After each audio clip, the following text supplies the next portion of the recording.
Et salut à tous, c'est Pierre Morph. Alors aujourd'hui une autre petite vidéo tuto qui est une réponse à la vidéo de deux tutos de Minecraft de Toto que je ne trouvais pas très complète. Donc du coup je vais rajouter des choses. Donc la première chose qu'il faut savoir, c'est que sur un départ de Minecraft, il vaut mieux mettre qu'un seul raid booster relié à la redstone. Si on en met deux, le Minecraft va rester bloqué sur le premier et on ne pourra pas le relancer direct, on sera obligé de le casser et de le remettre. Ensuite, la deuxième chose qu'il faut savoir, un Minecraft prend la vitesse maximum en 3 raid boosters. S'il y a un bloc qui est situé au deuxième, enfin qui est situé juste au-dessus du minecart, on prend un dégât.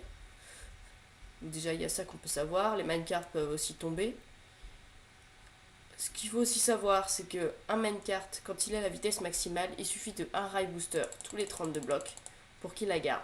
Donc je vous remonte, vous verrez que j'aurai la même vitesse sur tout le premier tour. Ensuite, si on met des demi-dalles au-dessus des rails, on ne prend pas de dégâts, ça peut permettre de protéger les circuits de minecart des monstres. Voilà, donc déjà ça c'était la base de la base. Je vais remettre le jour. Voilà.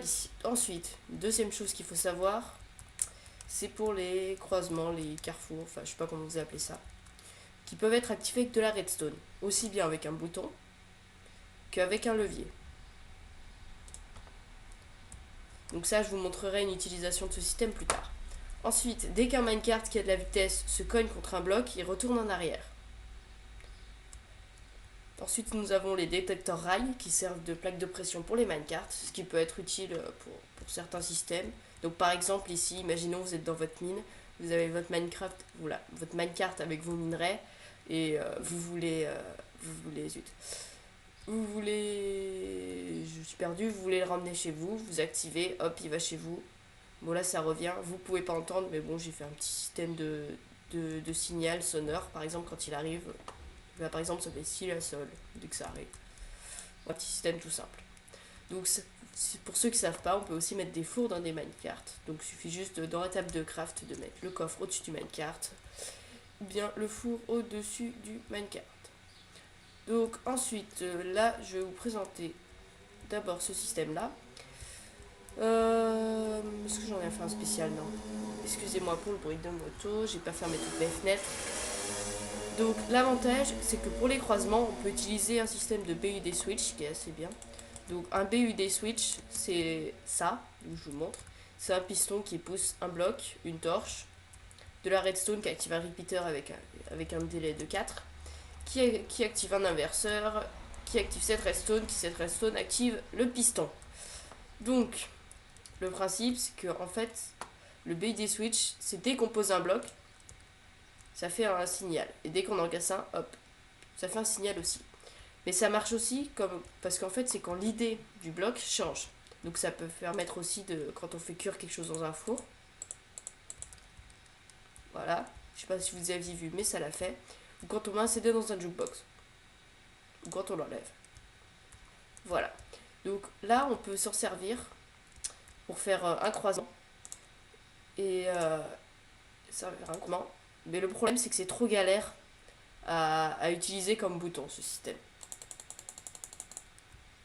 Donc, je récupère mon CD. Donc, ce que je vous conseille pour faire vos croisements, c'est d'utiliser une porte mémoire. Donc là, je vous montre par défaut si on fait rien. Si on fait rien, on arrive. Bon, là, j'ai pris un dégât à cause d'un truc, on tombe dans le trou. Là, vous mettez de la lave à la place. Mais ce qui va se passer, c'est que là, bon, par contre, j'ai pas fait avec un jukebox parce que je trouve ça pas pratique parce que dès qu'on passe une deuxième fois, on enlève le CD et quelqu'un peut le prendre.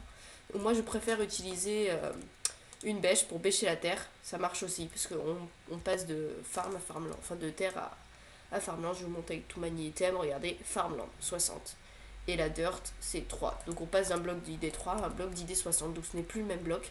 Ça active le BUD switch. Donc vous faites ça. Ça active le système.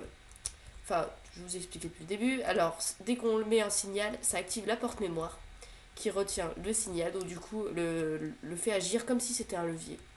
Donc ce qui vous permet d'avoir le signal. Donc pour le croisement, j'ai alimenté par dessous parce que quand on met une torche de redstone dessous le bloc qui contient la rail, ça marche. Donc ça fait ça, mais dès qu'on met le minecart sur une des deux détecteurs rails ici. Ça active l'autre partie de la porte mémoire et donc du coup ça le remet dans la position normale. Voilà, et même quand on enlève le minecart. Donc du coup si on prend le bon chemin, je vais vous montrer ce que ça donne. Parce que l'avantage du système c'est qu'il n'y a pas de problème de timing. Hop, j'appuie, ça tourne, et là c'est revenu normal. Bon bah salut à tous, c'était Pierre Mort pour ce tutoriel assez court sur les minecarts. Et je vous dis à la prochaine!